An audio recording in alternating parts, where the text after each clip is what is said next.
This is Detective Recapped. Today I'm going to explain a romantic drama film called Tess. Spoilers ahead, watch out, and take care. One fateful afternoon, Jack Derbyfield happens upon a clergyman on a horse. The clergyman calls him Sir John, and since Jack is a farmer, the esteemed title is foreign to him. He asks the clergyman, Parson Tringham, why he referred to him as such. Parson explains that he ruffled up some records which trace Jack's lineage to the D'Ubervilles, a great noble family of high status and immense wealth.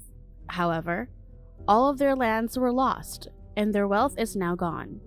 Jack's pleased by the news, nonetheless, so much so that he rents a carriage to ride on home, all while screaming that there isn't a skeleton in the land finer than the one that he has. Back home, Jack's wife informs him that an old woman by the name of D'Uberville is living in a grand estate in an adjacent town.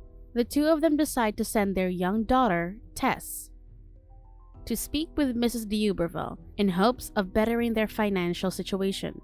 When Tess arrives there, she is greeted by Mrs. D'Uberville's son, Alec, and he informs her that the woman is blind. This leaves Tess to speak with Alec on the matter of heritage. Alec cares little for what Tess has to say, and instead, he's intrigued by her beauty. He makes advances towards her that have Tess feeling uncomfortable. Still, by the end of her visit, Tess has earned a job at the estate as a poultry farmer. Though her parents are blatantly worldly pair, Tess doesn't share the quality.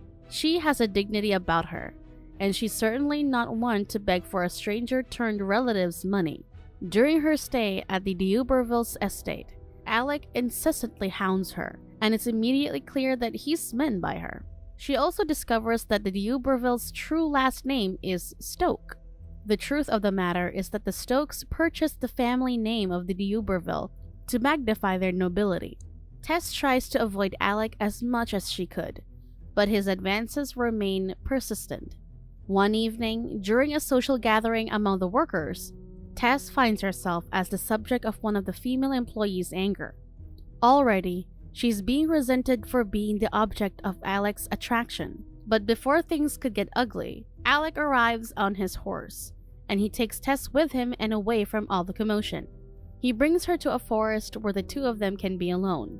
Young and naive, Tess eventually gives in to Alec's advances. He kisses her and she lets him. But tragically, Alec wants much more than a simple kiss. Time passes, and Tess entertains a relationship with Alec. However, she is soon disenchanted by his true nature. Though Alec has once overwhelmed the young Tess with his strength and fearful manipulation, Tess never fully yields to him. She maintains her dignified nature and refuses to be his plaything. As such, Tess leaves the estate so she can go back home. When Alec catches her, he says his farewell, assuring her that if she needs anything, she only needs to ask him and he will provide. Unfortunately, her ordeal with Alec has resulted in her pregnancy. To make matters worse, Jack is ashamed of his daughter for getting pregnant out of wedlock, so he denies all of the vicar's attempts to baptize the child. Because of this, Tess is forced to baptize the child herself at home, but the child is sickly and soon dies. She tries requesting a Christian burial from the vicar, but he declines, and so the still grieving Tess is forced to bury her child on her own. Heartbroken from losing her baby, Tess moves elsewhere to find work. She stays on a dairy farm as a milkmaid, where she cares for cows and milks them regularly. There, she meets a man named Angel Clare. She first saw Angel some years back at their village festival, but he didn't notice her then. From the other young milkmaids, Tess finds out that Angel comes from a rich family, but because of his free spirit, he rejected the rigid ways of his household. He had resolved to become a farmer, so he apprenticed in different kinds of work. At the moment, he's there to learn about dairy farming under the tutelage of Mr. Crick. Angel is a bit of a local heartthrob amongst the young milkmaids, and they're frequently ogling at him. Even Tess isn't immune to his charms, as she finds it difficult to be around him. One time, the butter churner breaks, and this causes a commotion among the workers. Tess is also there, and the workers all have their own theories and superstitions as to why the churner won't operate. One theory is that someone is in love. Almost on cue, Angel comes inside the room and stands next to Tess to inquire about the broken machinery. Tess is flustered, and she excuses herself from the room as if she's found guilty of being the one in love. Fortunately, Angel starts noticing Tess too, and it doesn't take long for him to fall in love with her. After Angel's charming and romantic advances, the two eventually become lovers. Angel is so moved by her that he even decides to ask her for her hand in marriage. However, Tess has reservations about his proposal because her past weighs heavily in her heart. She tries to tell Angel about Alec and the baby she had, but in the end, Tess' words fail her, and she's unable to tell Angel the truth for her fear of losing him. Unable to tell him personally of the matter, she writes a letter for him instead. The letter details the entire story, and she slides it underneath his door. The next day, Tess is overjoyed when Angel isn't paying the letter any mind at all. He doesn't even reference it. He remains immensely happy with her, and the lovers spend a whole day together strolling in the fields. However, when the day is done, she goes to put flowers on his bed and realizes that he hasn't actually read the letter. She later finds it stuck underneath the carpeting.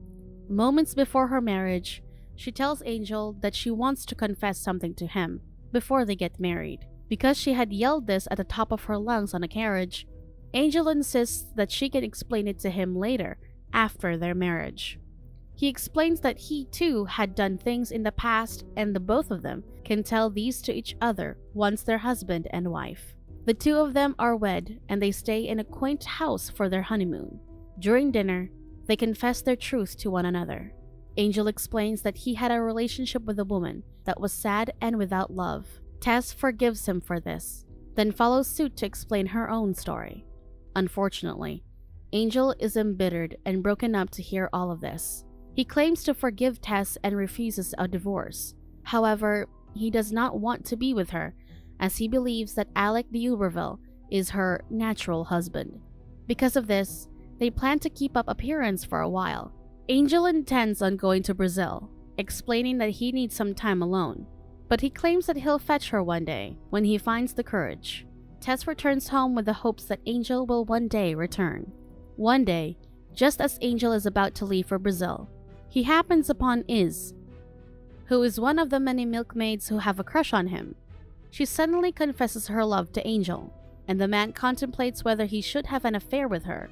In the end, Angel asks her if she loves him enough to come with him, despite society's judgmental gaze. Though Iz answers yes, she reminds him that no one could ever love him more than Tess, and that she'd have given her life for him. Realizing the truth in her statement, Angel decides against having an affair with Iz. Some time has passed, and Tess finds it increasingly difficult to find work. This forces her to live poorly, going from place to place just to find any form of income. She eventually makes her way to a farm, where a friend of hers from Mr. Crick's dairy now works. There, she is forced to work for a misogynistic boss who knows her from when she was working in the de Uberville's estate. He ridicules her for what happened between her and Alec, and he even calls her a trollop. For the next few months, Tess labors tirelessly, as she always done all of her life.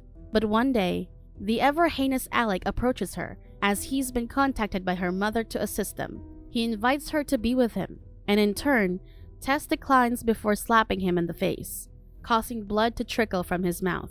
Sadly, dignity doesn't protect you from the cold, or keep your belly filled. Tess' father soon dies, and she's plunged into an even more unfavorable situation. The Duberfields are evicted from their house and are left penniless. Because of the poor state of her family, Tess is left with no choice but to ask Alec for help and be his mistress. After some time, Angel finally returns home to search for his wife. He is repentant about judging her and wants to reunite with her. After journeying to find Tess, he soon finds her living in de Uberville's house and using his last name. He meets with Tess and pleads with her to take him back and forgive him, but Tess declines him. She tells him that it's too late. With that, Angel is forced to leave the estate, his head down and his heart broken. Tess is in tears after her encounter with Angel, and with him gone, she has no one but Alec, and Alec is ever his smug self, and he shames Tess for moping. A few months later, Tess runs for the train station while dressed in her walking clothes. She rushes to join Angel there, and the D'Uberville's residence, a maid discovers a pool of dark liquid dripping from the second floor. She screams when she realizes that it's blood.